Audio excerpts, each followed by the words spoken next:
পৃথিবীর মধ্যে শ্রেষ্ঠ স্ত্রী হচ্ছে তারা যারা নিজ স্বামী যদি কখনো রাগ করে তাহলে সে স্ত্রী চুপ থাকে এবং স্বামীর প্রশংসা অন্য মানুষের কাছে করে এবং স্বামী যদি স্ত্রীকে কোনো কিছু দেয় তাহলে তাতে সে খুশি থাকে, আলহামদুলিল্লাহ বলে।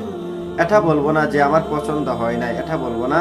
স্বামী দিয়েছে আলহামদুলিল্লাহ, এটা আমার পছন্দ না হলেও বলতে হবে যে আলহামদুলিল্লাহ আমার পছন্দ হয়েছে। এবং কখনো এমন জিনিস স্বামীর কাছে দাবি না করা যে জিনিসটা স্বামী দিতে পারবে না। স্বামীর টাকা পয়সা ইনকাম কম, এই জন্য সেটা এটা দিতে পারবে না।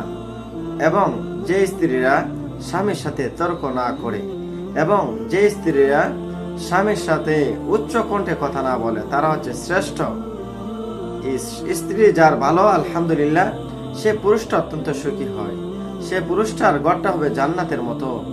আর যার স্ত্রী আপনার স্বামীর কথা শুনে না, সে ঘরটা হবে অত্যন্ত কষ্টদায়ক একটি ঘর।